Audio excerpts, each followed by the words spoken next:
Ça faisait environ 1 an qu'on sortait ensemble. Il m'avait promis qu'il volerait mon cœur le jour de la Saint-Valentin. Mais ce qu'il ne savait pas, c'était qu'il l'avait déjà fait. Je l'aimais plus que tout. Aujourd'hui, nous sommes le 13 février. J'ai essayé de convaincre mes parents pour aller dormir chez lui demain soir. J'ai que 16 ans, je suis encore jeune, mais ils ont accepté. Mon amour est de confiance, ses parents sont des gens bien et mes parents les connaissent. Le lendemain, nous étions le 14 février. Je m'étais fait des soins toute la journée. Épilation, masque, manicure et tuto coiffure pour être au top. Une fois arrivé, ses parents n'étaient pas là. « Coucou bébé, tes parents ne sont pas là ?» T'inquiète, je me suis débrouillée. Il m'embrassa. L'ambiance était très bonne.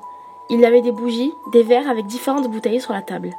Des roses jonchaient le sol et une odeur fruitée flottait dans la maison. Après des heures passées ensemble à manger et boire, il devenait de plus en plus entreprenant. Il m'embrassait en tenant mes poignets et en me caressant de son autre main. L'ambiance se réchauffait de plus en plus. Après quelques minutes de contact torride, il passa à la vitesse supérieure.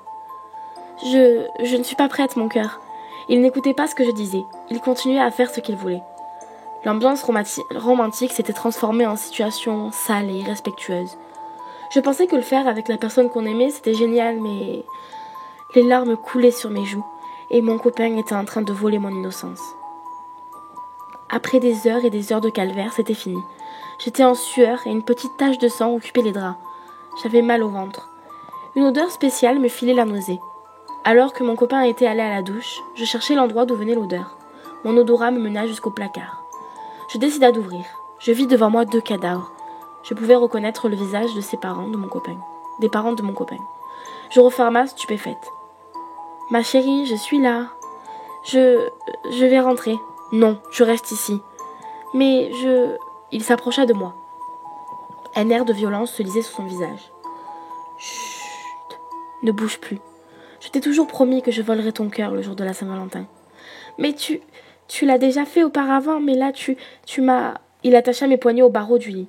Il sortit un couteau de sa table de chevet et le glissait sur mes lèvres, mon cou ainsi que ma poitrine. « Stop, s'il te plaît, arrête, tu me fais peur là !» Il enfonça la pointe du couteau sur le côté gauche de ma poitrine.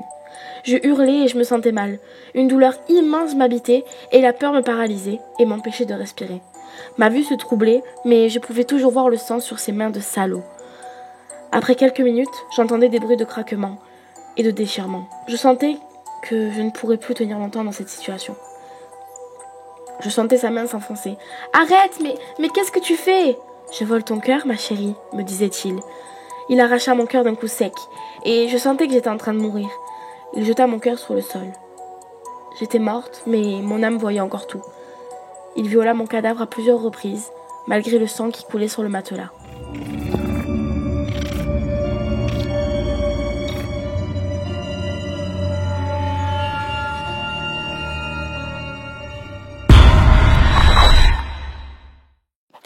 Je prends juste 1 minute pour vous remercier.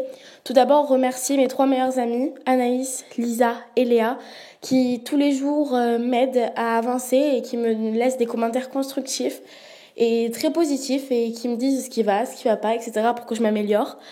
Je voulais aussi remercier 2 personnes en particulier, car c'est grâce à elles que j'ai commencé à faire des vidéos sur YouTube, parce qu'au début je faisais que des histoires sur Instagram et j'étais pas sûre de vouloir faire sur YouTube, etc. Mais elles m'ont donné l'envie et le courage. Merci à Maëlle et à Ryan, je vous remercie fortement. Ensuite, un grand merci à tous mes abonnés sur Instagram qui me soutiennent chaque jour et à chaque chronique que je fais, chaque histoire. Ils laissent des commentaires, ils mettent des j'aime, etc. Et aussi, je voulais remercier une personne en particulier que je sais pas si j'ai le droit de donner son nom, donc du coup, je le dirai pas sur ma chaîne. Mais je vous mettrai la photo de son compte Instagram juste ici. Merci énormément parce que c'est grâce à lui que j'ai commencé à faire des histoires sur Instagram, parce que un beau jour où on était en Skype, il m'a donné l'envie, il m'a donné l'idée de faire des histoires. Et du coup, au début, j'ai posté juste un texte d'horreur, puis ensuite l'inspiration est venue petit à petit, c'est là que j'ai commencé à faire des histoires.